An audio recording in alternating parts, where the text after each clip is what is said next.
right to return to your country, denial of the right to a nationality, and denial of the right to freedom of movement, and denial of the right of a residence. This is verbatim what the Israeli government does. So it's not an issue of, is it like South Africa, is it not like South Africa? It's actually not like South Africa. It is worse than apartheid South Africa. So we use that word legally.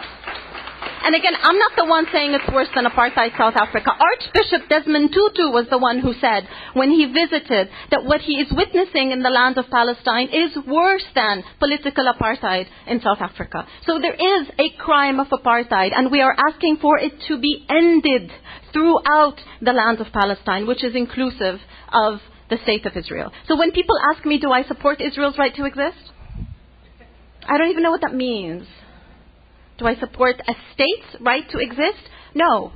So long as Israel exists under a form of apartheid, no, I do not support its right to exist. Absolutely, and I will not be ashamed to say it. Does that mean I want Israeli Jews to be thrown into the sea? No.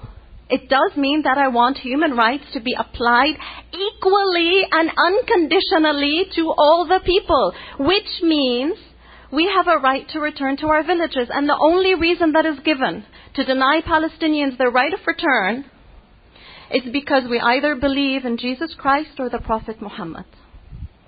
That's it. And when you put it in that language, how can it be looked upon in any other way other than discrimination? And the reasons, and we go back, why did the Israelis commit these crimes against Palestinians in Gaza? Why have the Israelis committed these crimes against Palestinians in the West Bank and Jerusalem and Haifa and Yafa and all of our other villages? It's for one simple reason, according to their language. When you get to have the arrogance of a fascist state, you get to speak very clearly and honestly. And the Israelis are speaking wonderfully honestly.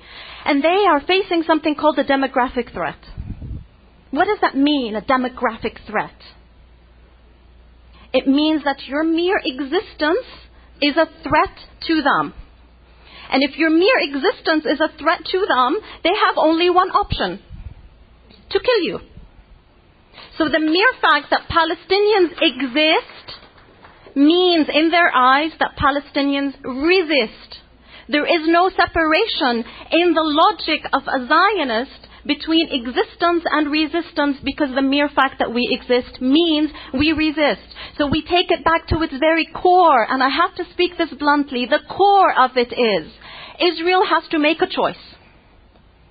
It can either continue to live as a Jewish state, or it can live democratically.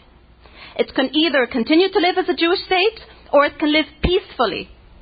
One cannot have a system of policy that is in itself an imposition of discrimination and claim to be democratic. It simply does not work. It doesn't make a difference if it's a Jewish, Christian, Buddhist, Muslim, atheist state. It doesn't make a difference. I'm not being anti-Semitic here. It's simply an issue of logic. You cannot have a nation based on any religion and claim to be democratic. 1.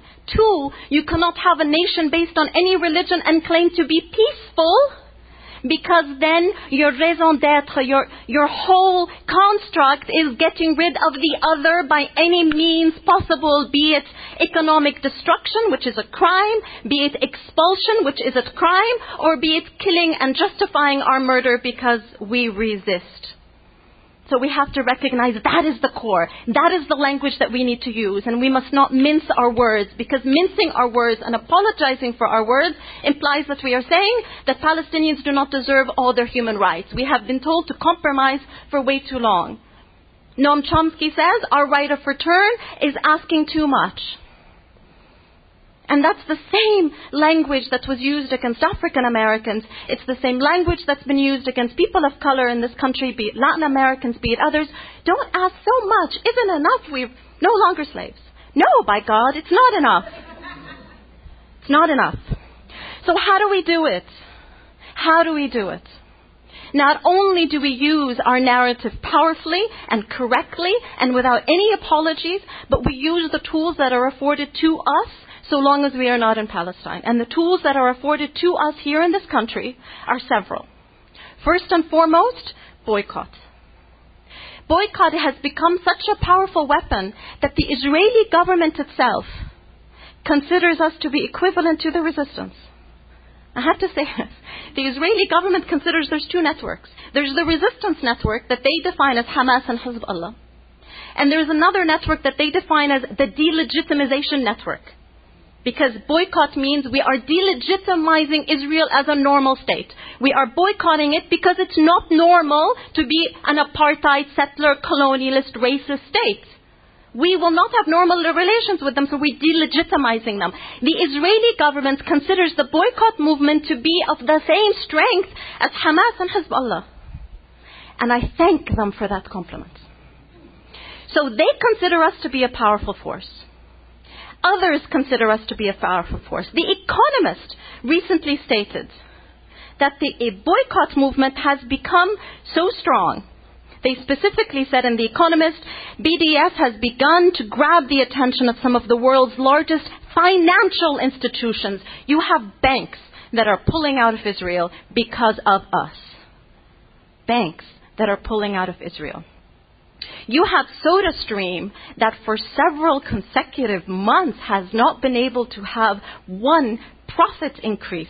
And they're blaming it on inventory. No, it's because of us. There's so many examples I can give you of economic boycott showing its strength. Numerous examples that I can go into in the Q&A. But that's one aspect. Just recently, trade unions in Ireland are calling for the boycott of Israeli goods. Ireland's largest grocery store has withdrawn Israeli products from them. The largest British trade union has recently came out and asked for BDS. Turkish unions are asking for the same. The National Union of Students in the United Kingdom, which represents more than 600 student unions, passed a resolution recently for the boycott of companies that support Israel. This is huge, and this is just in 1 week. Just in 1 week. And I can tell you more. That's the economic boycott, but we don't stop there. Because everything is political, and there's this other myth that the personal is separate from the political, but the personal by God is political. So we have a cultural boycott. That means performers that choose to perform in Israel are not welcome, and we give them a hard time. And we support performers such as Roger Waters, Pink Floyd, who wrote the only song of Pink Floyd that I actually remember, which is The Wall. That's the only song of Pink Floyd that I remember. Okay. He is one of the largest ambassadors for a cultural boycott. We have had an increase of celebrities during this latest onslaught that have come out very strongly in support of Palestinians. Some of them are surprising. I mean, Selena Gomez is surprising for her to come out. Mark Ruffalo has come out. John Cusack has come out. Numerous celebrities who previously had not spoken about Palestine have come out and said what the Israelis are doing is wrong. Okay. We build on that. We increase the celebrity portfolio that's asking for a cultural boycott. That means we not only pressure those who go to perform there, but we pressure any Israeli dance troupe, singer, etc. that wants to perform here because they are ambassadors of the state of Israel. And we say, no, you're not welcome here.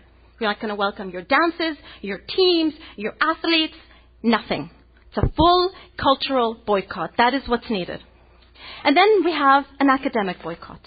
And here is where some people start to feel really sensitive because we believe in something called academic freedom. And as a professor, I believe in it too. And it's because I believe in academic freedom that I call for an academic boycott. Because as we know in this country, freedom is only a privilege when it's not extended to everyone. We don't have academic freedom in Israel. Not only is it denied to Palestinians, it's denied to those courageous Israelis that speak out against the Israeli military. So in the name of academic freedom, we ask for an academic boycott of Israeli institutions. And we ask for an academic boycott of Israeli institutions because you have Israeli institutions that support the Israeli military. And they support them so strongly that the Tel Aviv University recently said students that serve in the Israeli offensive forces, there's nothing defensive about the terrorist state. Students that serve in the Israeli offensive forces get 1 year of free tuition. So they're simply saying they're part and parcel of the military-industrial complex in Israel. Fantastic. We will boycott them too. So we're asking for economic, cultural, academic boycott. Full. And we are supported by a small group of courageous Israelis called Boycott from Within. Particularly led by a man that I would be proud to call a comrade, Israeli historian Ilan Pappé, who in contrast to Israeli historian Benny Morris, both of whom recognize that every Israeli village and city was built on our villages and our cities. Benny Morris justifies ethnic cleansing and genocide, and Benny Morris called for ethnic cleansing against the Palestinians in Gaza. Ilan Pappé doesn't. Ilan Pappé recognizes that Israel needs help to break its apartheid and to end its discrimination. And that's why he calls for a full boycott against the state of Israel. And we need to recognize this. It wasn't the economic boycott that broke political apartheid in South Africa. It was the isolation and the shame that was given to the political apartheid in South Africa that broke it, along with, and I will say this, the armed resistance in South Africa. Nelson Mandela was not always a freedom fighter in the eyes of the US government. He was a terrorist. So when they call us terrorists, I don't mind. Put me in the same bag with Nelson Mandela. That is fine. We also ask for sanctions again, an arms embargo. And again, here we need to realize who our friends are. And very clearly, Latin Americans are our friends. El Salvador, Chile, Peru, Brazil, Ecuador. All we call their ambassadors.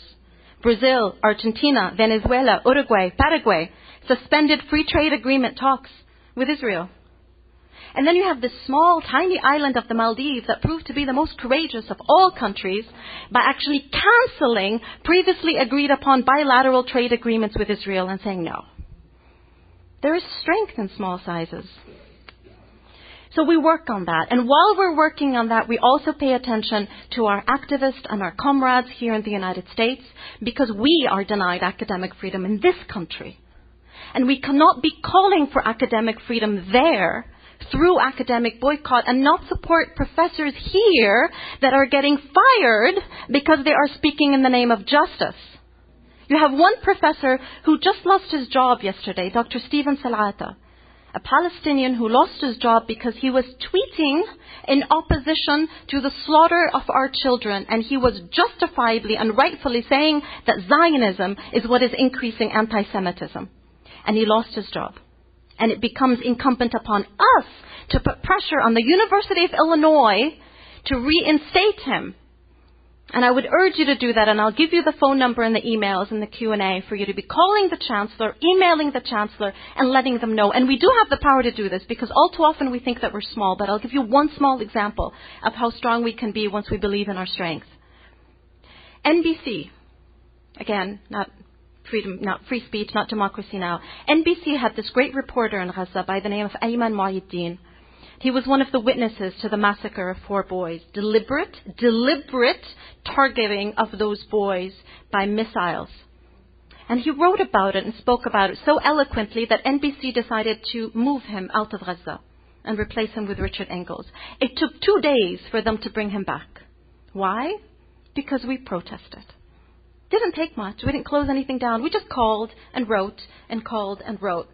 And I actually was quite surprised that we were that strong. So that means people can be moved. We can give him back his job. And we need to be doing that. We need to be looking out for our comrades. We need to be doing that all the time. And we need to be connecting the struggles. Here in North Carolina, elsewhere in the United States, we need to be connecting the struggles. So if we are in solidarity with Palestinians because we are opposed to the eradication of the human rights of Palestinians, because of the dehumanization that we have been taught by Hollywood, which is part and parcel of the military-industrial complex, by the way, part and parcel of it, because of the media, because of the generation in this country that we have been taught that people of color need to accept what are given to them, and European Americans, otherwise known as white Americans, need to stop apologizing for their privileges. No. We connect the struggles. That means what is happening to Palestinian Americans, to Palestinians specifically, is very, very similar to what has been happening to African Americans in this country. We need to connect the struggles. And it is in the name of solidarity with Palestinians that I stand here and I oppose the privatization of the prison industrial complex in this country. Because it is a theft of African American men, just as the occupation is a theft of our men. So we change the narrative. We speak of liberty, we speak of equality, we speak it with pride, we speak it without apology, and we speak it getting our strength from the Palestinian resilience in Gaza, in West Bank, throughout the land of Palestine. The most resilient. Thank you.